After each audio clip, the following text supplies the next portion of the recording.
Hi everyone. In the previous class, I have already explained about the entire parasympathomimetics concept. At the same time, introduction, basic concepts. At the same time, I have explained in detail about the parasympathomimetics. So in this short class, we'll discuss about the quick revision for the government exams. Okay, so including the mnemonics for the classification, and then important notes, uses and everything we'll discuss. Okay, here, so coming to the classification, so these are the mnemonics to remember. The parasympathomimetics classification. So basically, how we classify? So we classified into direct and indirect. DA, drug inspector, you can remember. Okay, so direct, they directly acts on the receptors.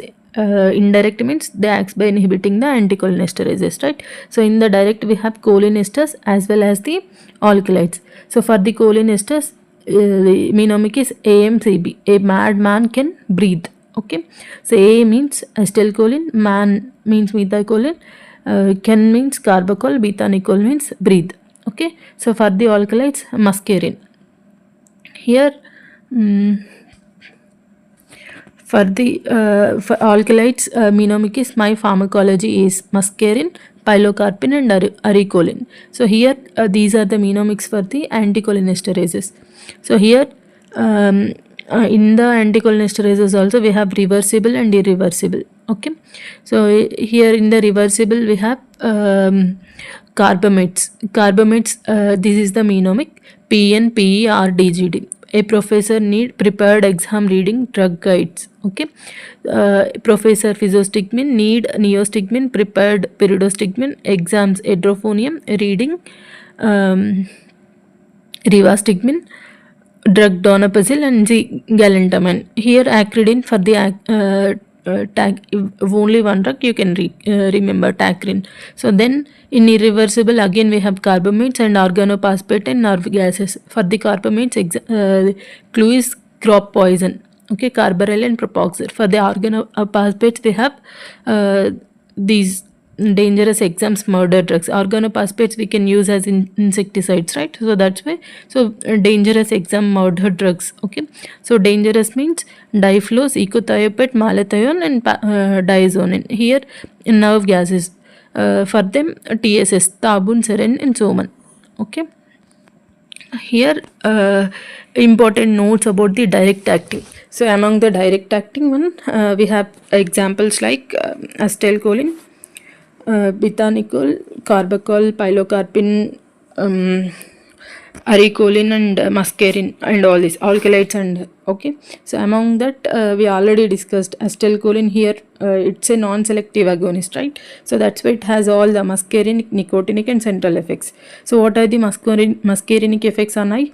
So which causes meiosis and contraction of ciliary muscle. On heart, which decreases heart rate, force of contraction, and which can also decreases the AV conduction velocity. So on smooth muscles, so bronchoconstriction, which decreases the GI motility, which causes urination. On glands, which increases salivation, sweating and lacrimation. All the parasympathomimetic effects it will produce, right? So in which also stimulates both the sympathetic and parasympathetic ganglia. And then initially if when injected into the brain, which causes the initial arousal effects like alertness effect, then followed by depression. Okay, so then this is regarding all the acetylcholine. Okay, so here we have other cholinesters, right? So what are those? Beta nicol, which only acts on the M3 receptors. Okay, only on the bladder and GIT. So that's why we used for conditions like urinary retention and congenital megacolon. Okay, so methacholine, which only acts on the M2. M2 means for only on heart. So that's why we can use for paroxysmal supraventricular tachycardia. Carbachol, which is also acts on only on the M2. Okay, so here acetylcholine, which has all the effects, but which does another important note is it does not used clinically. Okay, here aricolin, this is we can use for aricolin we cannot use initially, which can easily crosses the brain. So that's why which is used for dementia, but now not. Here muscarine is the poison. Okay, then Aricolin, which has only muscarinic effects, aricolin, which has both muscarinic effects and nicotinic effects, and which also crosses the brain. Here pilocarpine, which also have muscarinic and ganglionic effects, is generally used in the glaucoma as third line drug.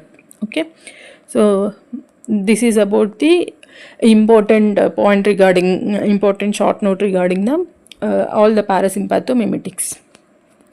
Then here not all the parasympathomimetics, only about direct acting cholinergics or cholinergic agonist.